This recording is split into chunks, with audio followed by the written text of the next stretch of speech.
Hi everyone, my name is Aditya. My name is Becca, and this is Brainfuck, hereafter referred to as BF for obvious reasons. BF is an esoteric programming language, also known as an SOLang. The goal of an SOLang is to test the boundaries of programming language design as a proof of concept, as software art, or as a joke. The goal is almost never usability. BF was designed in 1993 by Urban Mueller for the Amiga operating system. His goal was to create the smallest possible compiler for a Turing-complete language. He managed to do this in 240 bytes. He uploaded it to the largest public archive of software in the world at the time, which he actually managed himself. He posed BF as a challenge, and I quote, "Who can program anything useful with it?" BF has become the most famous esoteric language and has inspired many other languages. It is often referred to as Brain F with asterisks, Brain F, and BF to avoid offense. Okay, so we are going to look at the BF commands, and there are only 8 commands in all, and they are easy to remember and easy to implement. The greater than symbol, which increments the data pointer, and it takes your data pointer to the right of the current location. Then the smaller than symbol, which decrements the data pointer by 1 and takes it to the left of the current location. We have the plus symbol, which increments the value or the byte at the data pointer by 1 each time you use it. So if you have a large value, say 10, you will have to use it 10 times to get 10 stored in that current cell. Then we have the minus symbol, which decrements the byte at the data pointer. We have the full stop or the dot, which gives you the output of the byte or the value that the current cell holds. Then we have the comma, which accepts 1 byte of input and stores its value in the current data pointer. We have the square brackets, which can be used as the jump if statement or as for loops. We are now going to look at how to BF using the commands that we saw previously. Now, how BF works basically is using an array which is empty by default, and the data pointer is always located at the beginning, that is at the left of the array. So what we are seeing here is the greater than symbol. What it does is it takes the data pointer to the right by 1, which again holds the value 0. Now what we have done here is we have used the plus symbol like 65 times to store the value 65 in the second cell. So this is how the plus symbol works. As I said, if you want to store some big value, it's annoying. You will have to use it that many times to store that value. Or you can use loops, which we are going to see later. So we have 65 stored here in the second cell, and then I'm going to use the dot or the full stop, and what that is going to do is give me the output as the uppercase A.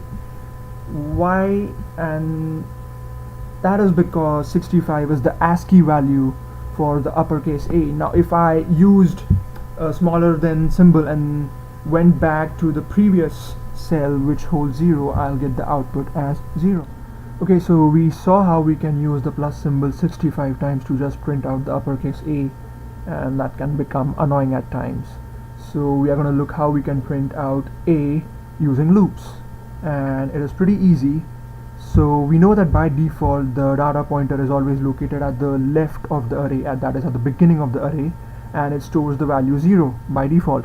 So what we do here is that we increment the first array cell by 6, and then it holds the value 6, and then we start the loop. We come to the second cell, increment it by 10, and then come back to the previous cell and start decrementing it, and that's where we end our loop condition. So what happens at the end of the loop is that this loop, the inside of the loop, that which is pretty much the second cell which holds the value 10, is going to run 6 times, and it will end up holding the value 60 at the end and exit the loop. And when that is done, we will come back over there in the second cell and increment the value by another 5, and that is how we are going to hold the value 65 in the second cell. And then we are going to use our full stop or the dot to have the uppercase A printed out. So now we're going to look at the basic input and output operations, that is how we can take the input from the user and print it out. So what we have here is the empty array with the data pointer at the beginning of the array, and we are going to use the small code, which is basically nothing but the commas and the greater than symbol. And what this code does is it takes up to 3 cells and holds 3 different values into the array.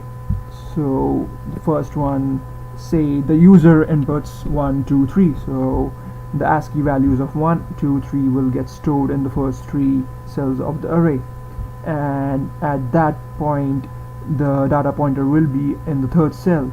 So if we want to print it out as 1, 2, 3 in that particular order, we'll have to bring back a data pointer to the beginning of the array and then use the full stops, the greater than symbol, and in the similar way that combination to print out 1, 2, 3 again. Okay, so looking at the compilers for the language, the creator of the language, Urban Mueller, his goal was to implement the smallest compiler possible. So he came up with his first implementation, which was as big as 240 bytes. He was later able to improvise on it and was able to bring it under 200 bytes. We have some that exist even under 100 bytes today. Now, the most common implementations of the compilers and interpreters are written in C, Java, and JavaScript, and also Python. The link below, the given link, will take us to one of the JavaScript compilers, which is an in-browser execution environment, and this link will take us to the download page for the Windows IDE execution environment. The goal of BF is to amuse and challenge programmers. So even though BF is Turing complete, which means that it could theoretically compute anything computable by modern programming languages, most BF applications are designed to test what that particular programmer can actually make using BF. So a lot of these programs are mathematical algorithms, like outputting an arbitrary number of the Fibonacci sequence or factorials, although there are some higher level applications that do exist. For example, this is a BF implementation of the Mandelbrot set, which outputs fractals.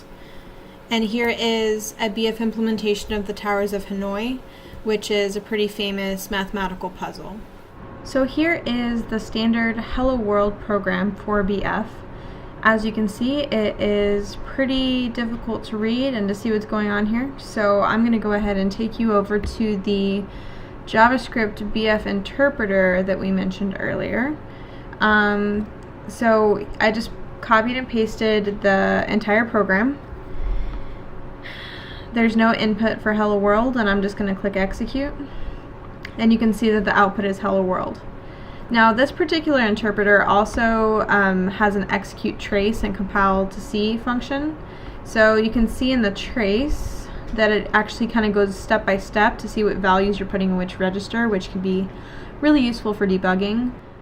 So now I'm going to go line by line through this Hello World program and kind of explain what's going on here. As you learned earlier, these square brackets are used for looping. So we're going to set our cell number 0 to the value of 10, and that's basically going to be our counter. So every time that we hit this square close bracket, we're going to check to see what this value is at cell 0, and once that's 0, then we're going to exit the loop. While we're in the loop, we're going to operate on 4 different cells, adding a certain number to each. So for cell 1, we're going to be adding 7 to it, and we're going to do that 10 times, getting us to a value of 70. And we're doing the same for 2, 3, and 4 for the values of 100, 30, and 10. Once we have those initial values, we're going to go ahead and start using them. We're going to use cell number 1, increment it to 72, and that corresponds to the ASCII value for H, so we're going to print that out. Then we're going to move on to cell number 2, increment it by 1, get the value of 101, which corresponds to the ASCII value of E, print that out. So you can see that we're moving back and forth between these 4 cells, incrementing and decrementing in order to get the letters that we want. Now we're not using a cell for each letter because that would create a really long program and would use an unnecessary amount of space. One piece of code that Becca and I put up together from our side just to demonstrate one of the implementations of BF programs, and now we're going to look at it.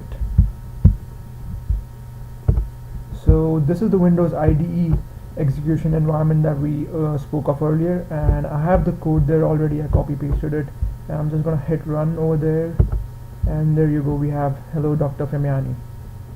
P is a theoretical language designed in 1964 to describe a family of Turing machines. BF fits into that framework for describing programming language, but was not directly influenced by P. In fact, Mueller probably wasn't even aware that that language existed. He was aware of the 93 false language designed by Wouter van Ortmerson, which was an intentionally obfuscated language with a tiny compiler. It had about 1,000 bytes. Here is an example of a program written in false, which as you can see is almost harder to understand than BF, but it had a tiny compiler, and that's what inspired Mueller to create his language. The main features of BF are that it's Turing complete and it has a tiny compiler. That's pretty much it. The only other thing that it's known for is that it's difficult to read and to write, although it has had an enormous impact, inspiring many other esoteric languages. There are equivalents, whose commands directly map to BF, and derivatives, which are languages that extend BF's behavior. One example of an equivalent is the OOK programming language, which maps directly to BF, but is written in orangutan. Here are the OOK commands, which as you can see map directly to BF, but are basically just different permutations of OOK with some sort of punctuation at the end. We hope you enjoyed our presentation.